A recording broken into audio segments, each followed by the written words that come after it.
किसी चीज से ना डरना, क्या ये एक सुपर पावर है? या ये हमें इंसान होने के एक जरूरी अनुभव से मतलब दूर कर देता है। आज हम एक ऐसी कहानी की परतों को खोलने वाले हैं जो मशहूर ग्रिम ब्रदर्स की कलम से निकली है। कहानी का नाम है a tale of one who travelled to learn what shivering meant, यानी एक ऐसे शख्स की कहानी जो कंपकंपी का मतलब जानने के लिए सफर पर निकला। ये कहानी सिर्फ भूतों और महलों के बारे में नहीं है। ये असल में डर की साइकोलॉजी के बारे में है। ये सवाल पूछती है कि अगर किसी इंसान के अंदर से डर वाला स्विच ही बंद हो तो उसकी दुनिया कैसी दिखेगी। तो चलिए इस दुनिया में उतरते हैं। कहानी एक पिता और उसके दो बेटों की है। बड़ा बेटा होशियार, समझदार, लेकिन बेहद डरपोक, मतलब कब्रिस्तान के पास से गुजरे तो उसकी हालत खराब हो जाती थी। जिसे समाज समझदारी कहता है ना, कि भाई खतरे को पहचानो और उससे डरो। बिल्कुल। और छोटा बेटा, वो इतना भोला था कि सब उसे बेवकूफ समझते थे। लेकिन उसमें एक बात थी, वो किसी चीज से नहीं डरता था।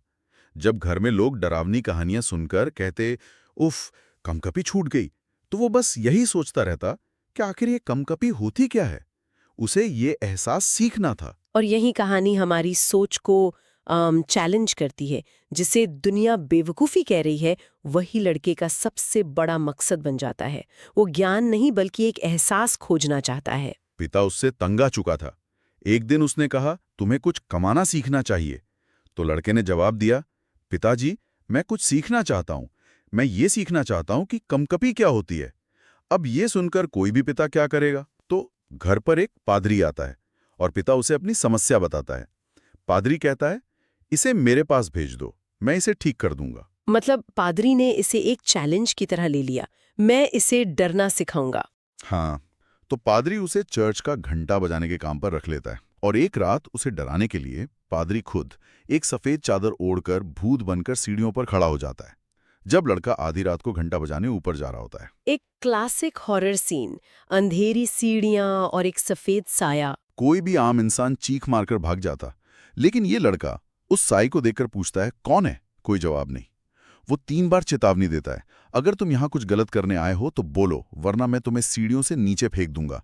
और जब उसे फिर कोई जवाब नहीं मिलता तो वो उस भूत को चोर समझकर सच में सीढ़ियों से नीचे फेंक देता है। क्या? हाँ, यकीन होता है उसने भूत को बाहर फेंक दिया। पादरी की पसली टूट जाती है। ये घटना उसके दिमाग के काम करने का तरीका दिखाती है। ये सिर्फ निडरता नहीं है, ये एक तरह की भावनात्मक अंधता है। जहाँ एक आम इंसान अलौकिक डर महसूस करेगा, उसका दिमाग स्थिति को एक भौतिक समस्या के रूप में देखता है, एक बाधा है जिसे हटाना है। हम्म। ये हमें सोचने पे मजबूर करता है कि क्या हमारे डरने की क्षमता कभी-कभी हमारे तर्क पर हावी हो जाती है। इस घटना के बाद तो जाहिर है हंगामा हो जाता है। पिता गुस्से में उसे $50 देकर घर से निकाल देता है, लेकिन लड़के को उसका कोई दुख नहीं है। वो खुशी खुशी निकल पड़ता है, बस यही बड़बड़ाते हुए, काश मैं कांपना सीख पाता, काश मैं कांपना सीख पाता। उसकी दुनिया कितनी सरल है। उसे घर से निकाले जाने का दुख नहीं है, बल्कि इस बात की खुशी है कि अब उसे अपना लक्ष्य पूरा करने का मौका मिलेगा। उसकी पूरी जिंदगी बस इसी एक मिशन पे केंद्रित है। रास्ते में उसे एक आदमी मिलता है जो उसे फांसी वाली जगह ले जाता है। वहां 7 लाशें एक पेड़ से लटकी होती हैं। वो आदमी कहता है, आधी रात तक यहां बैठो, अपने आप कांपना सीख जाओगे। एक और परफेक्ट हॉरर सेटअप, अकेली रात और 7 लाशें। लड़का वहां आग जलाकर बैठ जाता है। जब उसे ठंड लगती है तो उसे उन लाशों पर दया आती है। सोचता है कि वे ऊपर कितना ठिठुर रही होंगी। ये तो बहुत अजीब बात है। हाँ, वो एक सीढ़ी लगाकर उन 7 को नीचे उतारता है और आग के पास बिठा देता है। ये एक बहुत ही खास तरह की तार्किक दया है। उसे उनकी मौत पर दुख नहीं हो रहा, बल्कि उनकी शारीरिक असुविधा पर चिंता हो रही है। ये दिखाता है कि उसका पूरा वजूद भावनाओं के बजाय नियमों और तर्क पर बना है। लेकिन कहानी यहाँ और भी अजीब हो जाती है। जब हवा से उनके कपड़ों में आग लग जाती है और वे कुछ नहीं करते, तो लड़के को उन पर गुस्सा आ जाता है। वो कहता है, अगर तुम लोग अपना ध्यान नहीं रख सकते तो मैं तुम्हारी मदद क्यों करूं? और वो उन्हें वापस पेड़ पर टांग कर आग के पास सो जाता है। डरना तो दूर, वो झुंझलाकर सो गया। या दर्द को महसूस ही नहीं कर पा रहा। और यहीं से उसका असली सफर शुरू होता है। वो एक सराय में पहुंचता है जहां उसे एक शापित महल के बारे में पता चलता है। कहा जाता है कि जो कोई भी उस महल में 3 रातें गुजार लेगा, उसे राजा अपनी बेटी और ढेर सारा खजाना देगा। लेकिन आज तक वहां से कोई जिंदा वापस नहीं आया। और जाहिर है हमारे हीरो के लिए ये कोई खतरा नहीं, बल्कि एक सुनहरा मौका है। एक ऐसी जगह जहां शायद उसे वो अनुभव मिल जाए जिसकी उसे बरसों से तलाश है। राजा उसकी हिम्मत देखकर उसे महल में अपने साथ 3 बेजान चीजें ले जाने की इजाजत देता है। और सोचिए वो क्या मांगता है। आग, एक खराद मतलब लकड़ी छीलने की मशीन, और एक काटने का तख्ता। कोई हथियार नहीं, बस औजार। यह बहुत दिलचस्प है। वो महल में लड़ने नहीं बल्कि काम करने जा रहा है। उसने पहले ही मान लिया है कि जो भी समस्या आएगी वो उसे अपने औजारों से ठीक कर देगा। तो पहली रात शुरू होती है। वो महल के एक कमरे में आग जलाकर बैठ जाता है। आधी रात को कोने से आवाज आती है, म्याऊं म्याऊं, मुझे ठंड लग रही है। 2 बड़ी-बड़ी काली बिल्लियां उसकी ओर घूरती हैं। बिल्लियां जो अक्सर जादू टोने और बुरी आत्माओं का प्रतीक होती हैं। लेकिन लड़के के लिए वे सिर्फ बिल्लियां हैं जिन्हें ठंड लग रही है। वो कहता है, तो आके पास आकर बैठ जाओ। वे आकर बैठ जाती हैं और फिर ताश खेलने को कहती हैं। लड़का तैयार हो जाता है, लेकिन जैसे ही वो उनके लंबे नाखून देखता है, कहता है, रुको, पहले तुम्हारे नाखून काटने होंगे। और वो उन्हें अपने तख्ते पर रखकर उनके पंजे कस देता है और फिर उन्हें मारकर पानी में फेंक देता है। ये तो कमाल है। एक अलौकिक घटना का सामना वो मैनिक्यूट समस्या की तरह कर रहा है। ये ऐसा है जैसे कोई भूत को देखकर डरे नहीं, बल्कि ये सोचे कि इसके कपड़े गंदे हैं, पहले इसे धोना पड़ेगा। वो हर डरावनी चीज को एक सामान्य व्यवहारिक समस्या की तरह देखता है। बात यहीं खत्म नहीं होती। इसके बाद हर कोने से काली बिल्ली और कुत्ते निकलते हैं। वो कुछ देर देखता है, फिर गुस्सा होकर सबको भगा देता है। फिर उसे नींद आने लगती है और वो पास रखे बिस्तर पर लेट जाता है। लेकिन जैसे ही वो आंखें बंद करता है, बिस्तर अपने आप चलने लगता है और पूरे महल में दौड़ता है। ये तो किसी भी हॉरर फिल्म का क्लाइमैक्स हो सकता है। पर उसके लिए ये एक मजेदार सवारी है। वो चिल्लाता है, चलो और तेज। और जब बिस्तर पलट जाता है तो वो उसके नीचे से निकलकर आराम से आग के पास सो जाता है। सुबह राजा उसे जिंदा देखकर हैरान रह जाता है। उसने एक डरावने अनुभव को एक एडवेंचर में बदल दिया। हाँ, डर उस पर हावी हो ही नहीं पा रहा, क्योंकि वो हर स्थिति को अपने नजरिए से नया मतलब दे देता है। अब आती है दूसरी रात। वो फिर से आग जलाकर बैठता है और अपनी पुरानी धुन अलापता है, काश मैं कांपना सीख पाता। आधी रात को चिमनी से एक आदमी का आधा शरीर गिरता है। ये तो पिछली रात से भी ज्यादा भयानक है। और वो चिल्लाता है, अरे ये तो बहुत कम है, मुझे पूरा चाहिए। फिर दूसरा आधा हिस्सा गिरता है और जुड़कर एक भयानक आदमी बन जाता है।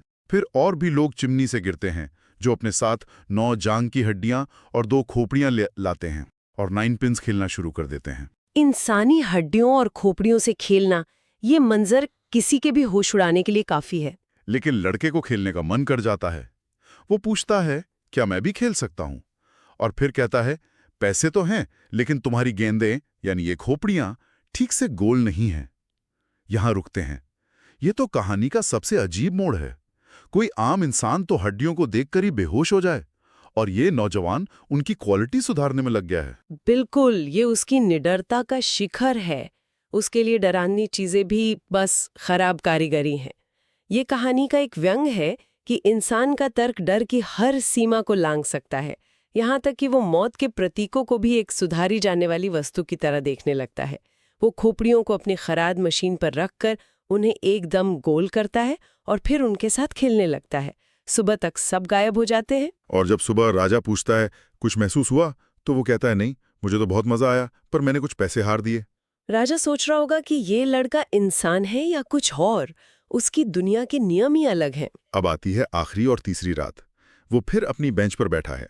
देर रात 6 लोग एक ताबूत लेकर आते हैं। वो ढक्कन खोलता है, अंदर एक लाश होती है। वो उसके चेहरे को छूता है तो वो बर्फ की तरह ठंडा होता है। वो कहता है, रुको, मैं तुम्हें गर्म करता हूं।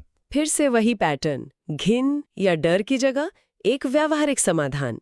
ये ठंडा है, इसे गर्म करना चाहिए। वो लाश को आग के पास ले जाता है, फिर अपने बिस्तर पर लेटाता है और उसे गर्म करने के लिए खुद भी साथ ले जाता है। कुछ देर में लाश गर्म होकर जिंदा हो जाती और कहती है, अब मैं तुम्हारा गला घोट दूंगा। अब तो मौत बिल्कुल सामने है।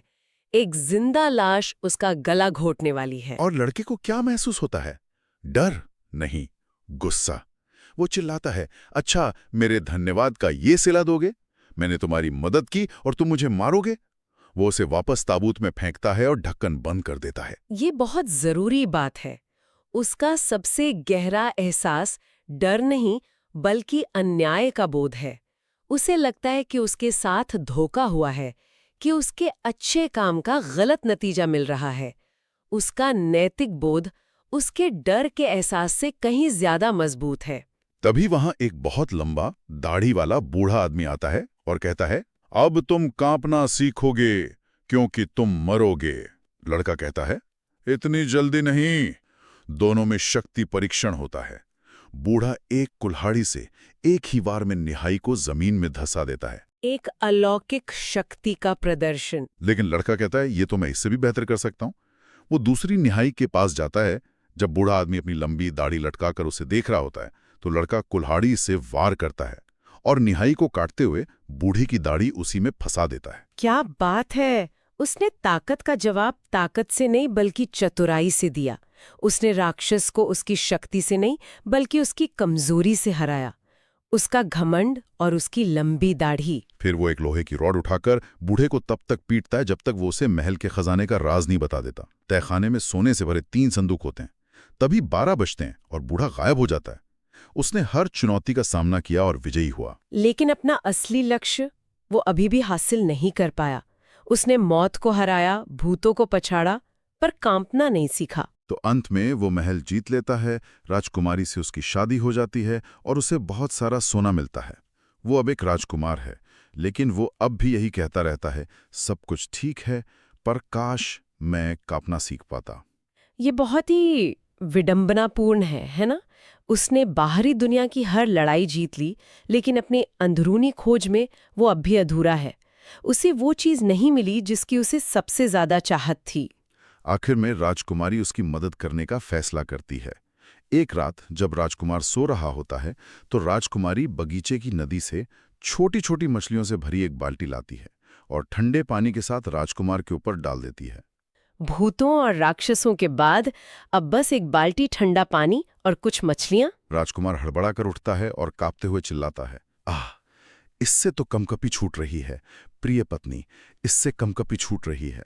हाँ, अब मैं जानता हूं कि कांपना क्या होता है। और यही कहानी अपने सबसे गहरे बिंदु पर पहुंचती है। जिस कंपकपी को उसने भूतों, लाशों और मौत के साए में खोजा, वो उसे एक बेहद साधारण शारीरिक एहसास से मिली। उसकी पूरी अलौकिक यात्रा का अंत एक बहुत ही लौकिक यानी सांसारिक घटना से होता है। तो इसका क्या मतलब निकाला जाए? क्या कहानी ये कह रही है कि असली डर अलौकिक होता ही नहीं है? शायद कहानी ये कह रही है कि डर कोई बाहरी चीज नहीं है जिसे जीता या हराया जा सके। ये एक आंतरिक शारीरिक प्रतिक्रिया है। उसने उन सभी चीजों का सामना किया जिनसे हम डरना सीखते हैं, अंधेरा, भूत, मौत, लेकिन उसका तर्क हमेशा बीच में आ गया। लेकिन ठंडे पानी और छटपटाती मछलियों का शारीरिक झटका वो इतना अचानक और अप्रत्याशित था कि उसका दिमाग उसे तर्क से समझा ही नहीं पाया।